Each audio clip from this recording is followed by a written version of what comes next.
सुप्रभात छात्रों। आज हम कक्षा 10th में विषय संस्कृत के अंतर्गत पाठ 3 स्वराष्ट्र गौरवम के बारे में पढ़ेंगे। स्वराष्ट्र गौरवम पाठ पढ़ने से पहले हम इस पाठ का संक्षिप्त में परिचय पढ़ेंगे। इसका परिचय इस प्रकार है कि पाठ परिचय है कि हमारे चिंतन में राष्ट्र की अवधारणा अत्यंत प्राचीन है। वेदों में आ राष्ट्रे राजन्यः, यजुर्वेद वयम राष्ट्रे जागर्याम, यजुर्वेद अहम राष्ट्रे संगमनि वसुनाम, ऋग्वेद इत्यादि बहुत से मंत्रों से राष्ट्र शब्द के प्रयोग से यह स्पष्ट है हमारी राष्ट्र संबंधी अवधारणा नवीन है और पश्चिम से आई है। ऐसा जो मानते हैं वास्तव में वे भ्रमित हैं।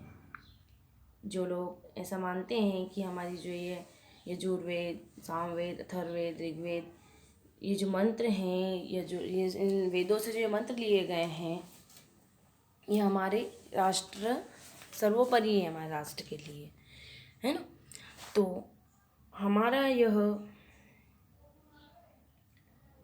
भारतवर्ष एक अत्यंत प्राचीन और सनातन राष्ट्र है, किंतु यहाँ ऋषियों ने, मुनियों ने, कवियों ने, तत्वचिंतकों ने केवल भौतिक, भौगोलिक और राजनीतिक घटक को ही राष्ट्र नहीं माना है।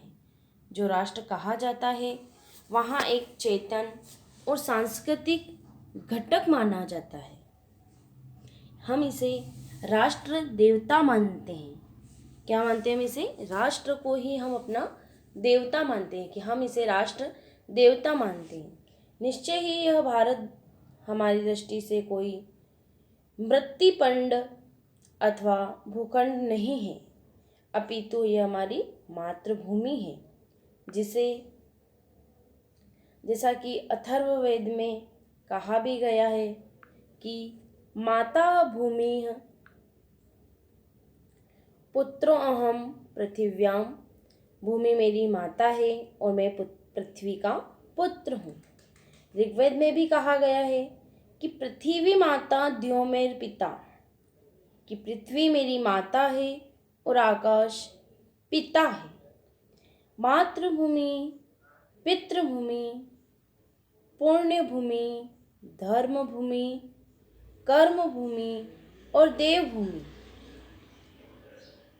ये जो 6 प्रकार की हमें जो भूमि बताई है कि हमारी मातृभूमि, पितृभूमि, पुण्यभूमि, धर्मभूमि, कर्मभूमि और देवभूमि इत्यादि विविध रूपों से संसार के मन को मोहित करने वाली यह हमारी भारत माता स्थित है। राष्ट्र संबंधी, राष्ट्रीयता से संबंधी और राष्ट्र गौरव संबंधी, राष्ट्रभक्ति संबंधी कुछ श्लोक इस पाठ में दिए गए हैं। तो हम सर्वप्रथम पहला श्लोक पढ़ेंगे। पहला श्लोक है हमारा कि उत्तरम यत् समुद्रस्यम हिमाद्रेश्चैव दक्षिणम, कि उत्तरम यत् समुद्रस्य हिमाद्रेश्चैव दक्षिणम वर्ष तद्वादार्तम नाम भारती यत्र संततिः। यह श्लोक विष्णु पुराण से संकलित है, कि विष्णु पुराण से यह श्लोक लिया गया है। इसका अन्वय हम देखेंगे। सबसे पहले इस प्रकार है कि यत् समुद्रस्य उत्तरम हिमाद्रे च एव दक्षिणम यत्र भारतीनां संततिः तद्भारतं वर्षनाम। इसके हम कठिन शब्दार्थ देखेंगे। कठिन शब्दार्थ इस प्रकार है कि उत्तरम यानी कि उत्तरश्याम दिशि, यानी कि उत्तर दिशा में। उत्तरम का अर्थ क्या है इसमें? की उत्तर दिशा में। हिमाद्रे, तो हिमाद्रे का अर्थ क्या बता रहा है वो, हिमालय पर्वत की। दक्षिणम यानी कि दक्षिण दिशा में। भारती, तो भारतीय या सरस्वती, और संतति है यानी कि सुता जो होता है उसका अर्थ होता है पुत्र या संतान, है। तो इसके अब हम सप्रसंग इसका हिंदी अनुवाद देखेंगे। हम सबसे पहले इसका सप्रसंग हिंदी अनुवाद है कि प्रस्तुत पद्य हमारी पाठ्य पुस्तक स्पंदना के स्वराष्ट्र गौरवम शीर्षक पाठ से उद्धत है। मूलतः यह पद्य विष्णु पुराण से संकलित है। यह हमारा संदर्भ के रूप में हो गया है। और प्रसंग इस प्रकार है कि इस पद्य में भारत देश की भौगोलिक स्थिति का वर्णन करते हुए कहा गया है। क्या कहा गया है, हम अनुवाद देखेंगे इसका। इसका हिंदी अनुवाद इस प्रकार है कि जो समुद्र की उत्तर दिशा में और हिमालय पर्वत की दक्षिण दिशा में भूभाग है, जहाँ भारतीय अर्थात सरस्वती पुत्र हैं, वही भारत देश है।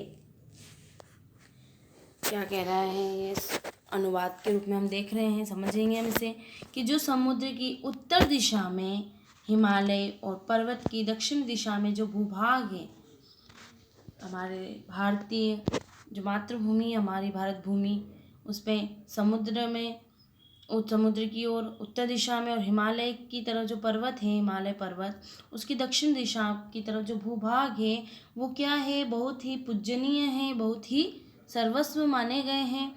तो वे सरस्वती के पुत्र के रूप में बताए गए हैं दोनों भागों को। और वो कौन सा देश है, हमारा भारत देश है। इसकी हम संस्कृत व्याख्या देखेंगे। संस्कृत व्याख्या में हम सर्वप्रथम इसका प्रसंग देखेंगे कि प्रस्तुत पद्यम अस्माकं पाठ्यपुस्तकस्य स्पन्दनायाः स्वराष्ट्रगौरवमिति शीर्षक पाठाद् उद्धतम्।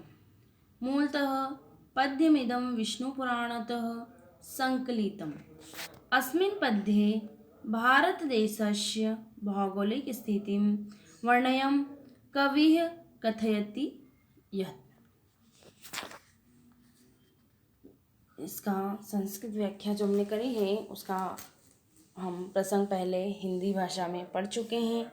अब हम इसकी संस्कृत व्याख्या को देखेंगे। इसकी संस्कृत व्याख्या इस प्रकार है कि सागरस्य च यः उत्तरस्यां दिशि हिमालयस्य च दक्षिणस्यां दिशि भूभाग वर्तते, सैव भागः भारतदेश कथ्यते। कि सागर तट पर जो सागर के यानी कि सागर तट में उत्तर दिशा में और हिमालय के दक्षिण दिशा में जो भूभाग है वो क्या है, चारों ओर फैले हुए हैं वो हमारे। और अस्मिन् भारतदेशे भारतीयानां सरस्वती पुत्रा निवसन्ति, कि वे जो भूभाग हैं उन्हें सरस्वती के पुत्र के नाम से जाना गया है, अर्थात भारत देशे यह वस्तीय ते भारतीया कथयन्ते। अतः उन्हें भारत भूमि जो सरस्वती के पुत्र हैं, है ना, कि जो सरस्वती के पुत्र हैं, ठीक है ना, तो उसे हिंदुस्तान कहा गया है। मतलब भारत भूमि को क्या कहा गया है, उसे सरस्वती के पुत्र हैं वही भारत देश हैं। कि जो समुद्र की उत्तर दिशा में और हिमालय पर्वत की दक्षिण दिशा में जो भूभाग है, जहाँ भारतीय अर्थात सरस्वती पुत्र हैं, उन्हें भारत देश कहा गया है। इसका हम विशेष देखेंगे कि अत्र भारत देशस्य पौराणिक महत्वं प्रदर्शनम तस्य विष्णुपुराणम अनुसारेण भौगोलिक स्वरूपम दर्शितम्। अब हम द्वितीय श्लोक को देखेंगे। द्वितीय श्लोक हमारा इस प्रकार है, हिमालयात् सभारभ्य याव द्विन्दु सरोवरम तम देव निर्मितम देश हिंदुस्थानम प्रचक्षते। यह श्लोक कहाँ से लिया गया है? तो यह बृहस्पत्यागम, कहाँ से लिया गया है? यह बृहस्पत्यागमः, ये यहाँ से लिया गया है। इसका हम अन्वय देखेंगे। इसका अन्वय इस प्रकार है कि हिमालया समारभ्य इंदु सरोवरम यावत् यह देशे स्थितः देव निर्मितं तं देशं हिंदुस्तानं प्रचक्षते। इसके कठिन शब्दार्थ हम देखेंगे। इसके कठिन शब्दार्थ इस प्रकार है कि इंदु सरोवरम, इंदु सरोवरम का अर्थ बताया गया है कि हिंद महासागर, यानी कि इंदु सरोवर यानी कि हिंद महासागर। देव निर्मितम, तो देवेह निर्मितम रचितम, यानी कि देवताओं द्वारा रचित। और प्रचक्षते कथयते, यानी कि प्रचक्षते का अर्थ बताया गया है कि कहा जाता है। अब हम इसका सप्रसंग हिंदी अनुवाद देखेंगे। इसका प्रसंग इस प्रकार है कि प्रस्तुत पद्य हमारी पाठ्य पुस्तक स्पंदना के स्वराष्ट्र गौरवम शीर्षक पाठ से उद्धृत है। मूलतः यह पद्य बृहस्पत्यागम से संकलित है। और प्रसंग इस प्रकार है कि इस पद्य में भारत देश के अन्य नाम हिंदुस्तान की जो भौगोलिक स्थिति है उसका वर्णन करते हुए कवि ने कहा है। अब कवि क्या कह रहे हैं ये हमें अर्थ में देखेंगे। कवि कहता है कि हिमालय से लेकर हिंद महासागर तक का जो भूभाग है देवताओं द्वारा निर्मित, उस स्थान को हम हिंदुस्तान कहा जाता है। हम क्या कहते हैं उसे? हिंदुस्तान, है ना। भारत भूमि पर जो हिमालय से लेकर हिंद महासागर तक भूभाग है, वैसे तो पूरी सृष्टि ही भारत भूमि की जो पूरी भूमि है वो हमारी भारत भूमि देवताओं द्वारा पूजनीय है, जहाँ पर अनेक देवताएं निवास करते हैं, देवता रहते हैं। तो उस पूजनीय भूमि को हिंदुस्तान कहा गया है जो देवताओं द्वारा निर्मित है। इसकी हम सप्रसंग संस्कृत व्याख्या देखेंगे।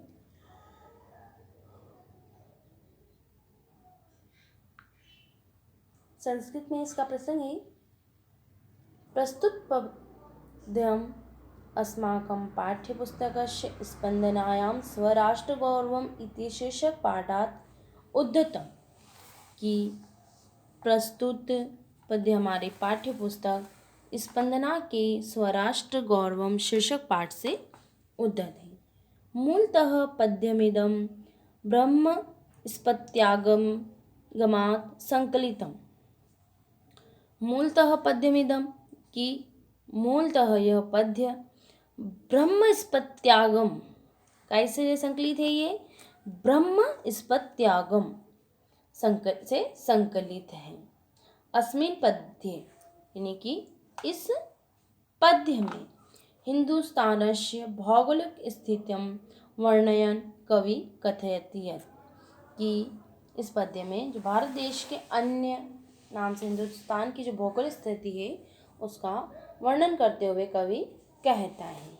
इसकी हम व्याख्या देखेंगे। इसकी व्याख्या इस प्रकार है कि हिमालयात् पर्वतात् प्रारभ्य हिंद महासागर पर्यंत यह देशः स्थितः दैवे रचितः तं देशं हिंदुस्थानम् इति कथयति।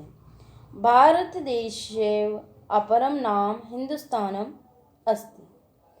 कि हिमालय पर्वतात् प्रारभ्य, यानी कि जो हिमालय पर्वत है, प्रारभ्य यानी कि हिमालय पर्वत से लेकर, यानी कि प्रारंभ कर, है ना, कि हिमालय पर्वत से लेकर हिंद महासागर पर्यंत, कि हिंद महासागर तक, है ना, कि हिमालय पर्वत से लेकर हिंद महासागर तक यह देश स्थिति देव रचितम च देव देशः हिंदुस्तान कथयति, कि क्या कह रहा है वो, कि ये जो भूभाग फैला हुआ है वो देवताओं द्वारा स्थित है और भारत देशस्य अपर नामम हिंदुस्तानः अस्ति, कि देवताओं द्वारा उस निर्मित स्थान को क्या कहा गया है, हिंदुस्तान कहा गया है।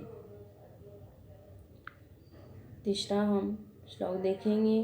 तीसरा श्लोक है हमारा, अति महत्वपूर्ण श्लोक है ये, परीक्षा की दृष्टि से भी कई बार पेपर में पूछा गया है, तो आप इसे ध्यान से सुनेंगे, समझेंगे सर इसके अर्थ को।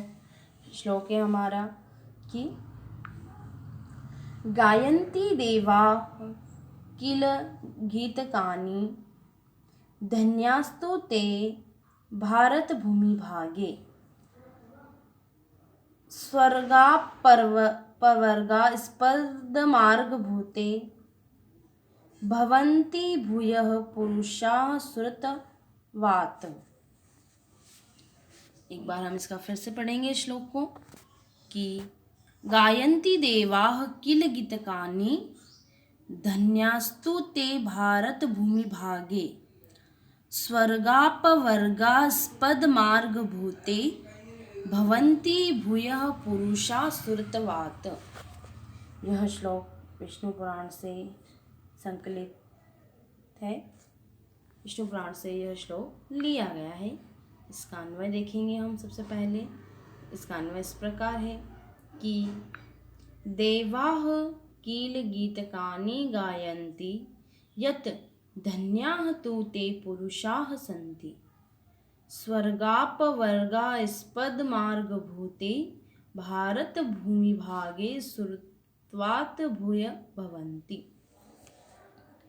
इसके हम कठिन शब्दार्थों को देखेंगे। इसके कठिन शब्दार्थ इस प्रकार है।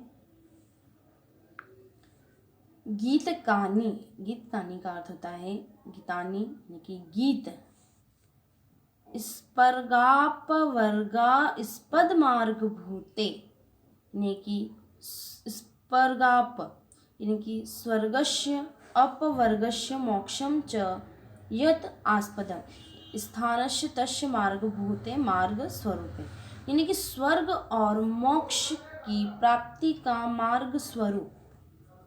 क्या हुआ इसका अर्थ?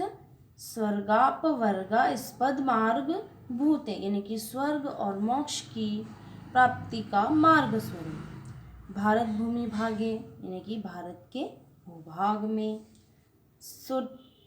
सुरत्वात् यानी कि देवता रूप से, और भूया का अर्थ है पुनः फिर से। तो हम इसका शब्द संग हिंदी अनुवाद देखेंगे। शब्द संग इसका हिंदी अनुवाद इस प्रकार है। ये देखिए, माध्यमिक शिक्षा बोर्ड मॉडल पेपर 2017-18 में भी ये प्रश्न पूछा गया था। श्लोक दिया गया था, श्लोक का अर्थ आपको अच्छे से समझना और सब प्रसंग इसकी व्याख्या करनी रहती है। तो प्रसंग है हमारा कि प्रस्तुत पद्यांश हमारी पाठ्य पुस्तक स्पंदना की स्वराष्ट्र गौरवम शीर्षक पाठ से उद्धृत किया गया है। मूलतः यह पद्यांश विष्णु पुराण से लिया गया है। इसका प्रसंग है कि इसमें भारत देश की महिमा का वर्णन करते हुए कहा गया है कि, हम अनुवाद देखेंगे। इसका अनुवाद इस प्रकार है कि देवता जहाँ गीत गाते हैं वे मनुष्य धन्य हैं जो स्वर्ग और मोक्ष की प्राप्ति का मार्ग स्वरूप भारत देश में देवता रूप से अथवा स्वर्ग से भी आकर पुनः उत्पन्न होते हैं या जन्म लेते हैं। अर्थ हम समझेंगे। क्या कह रहा है कि गायन्ति देवाः किल गीत गायन्ति, है ना, कि किस प्रकार से, कि जहाँ देवता, जिस धरती पर देवता गीत गाते हैं वे मनुष्य क्या हैं? धन्यस्तु ते भारत भूमि भागे, कि वे मनुष्य धर्म है ना। और स्वर्गापवर्गा स्पंद मार्ग भूते यानी कि मोक्ष की प्राप्ति का जो मार्ग स्वरूप है वो क्या है? भारत देश में देवता रूप से अथवा स्वर्ग से भी आकर पुनः वे जन्म ले लेते हैं। इसका हम सप्रसंग संस्कृत व्याख्या देखेंगे। संस्कृत व्याख्या इस प्रकार है कि प्रस्तुत पद्यम् अस्माकं पाठ्यपुस्तकस्य स्पन्दनाया स्वराष्ट्रगौरवम् इति शीर्षकपाठादुद्धतं मूलतः पद्यमिदं विष्णुपुराणतः सङ्कलितः। अस्मिन् पद्ये भारतदेशस्य माहात्म्यं प्रकट्य कवि कथयति यत्, क्या कह रहे हैं वो हम देखेंगे। संस्कृत व्याख्या में देखेंगे कि यस्य भारतस्य महिमाया देवताः अपि गीतानि गायन्ति, कि भारत भूमि पर जहाँ देवता गीत गाते हैं, तस्य भारतस्य भूमौ ते जना धन्याः सन्ति ये, कि वहाँ के लोग, उस भारत भूमि के लोग, जनता वहाँ की धन्य है। ये स्वर्गस्य मोक्षस्य च स्थानस्य मार्गस्वरूपे भारतदेशे देवत्वां पुनः भवन्ति, है ना, कि जहाँ पर स्वर्ग और मोक्ष की प्राप्ति का मार्ग स्वरूप भारत देशे देवतारूपेण जनाः जन्म प्राप्नुवन्ति, कि वहाँ पर देवता रूप से अथवा स्वर्ग से भी आकर पुनः वहाँ जन्म ले लेते हैं। इसका हम विशेष देखेंगे। इसका विशेष इस प्रकार है कि अत्र भारतदेशस्य महत्त्वं दर्शितं, भारतभूमिः देवभूमिः कथयते, अस्य महिमा सर्वे स्वीकुर्वन्ति, अत्र सर्वे जनाः देवस्वरूपा सन्ति, कि अत्र भारत देश महत्वम दर्शया। इस श्लोक के अंतर्गत भारत देश का महत्व बताया गया है कि भारत भूमि किसे कही गई है, देवताओं की भूमि गई है, और अस्य महिमा सर्वे स्वीकृति, और इसकी महिमा सभी और बताई गई है, अर्थात सभी जन देवता स्वरूप यहाँ पर पुनः अपना जन्म ले लेते हैं इस भारत भूमि पर। इस प्रकार से इस पाठ के तीनों श्लोक पूर्ण हुए हैं। आगे की श्लोक हम कल पढ़ेंगे। आप सभी इन्हें अपनी कॉपी में लिखेंगे, इन श्लोकों के अर्थ को समझेंगे और याद करेंगे। धन्यवाद।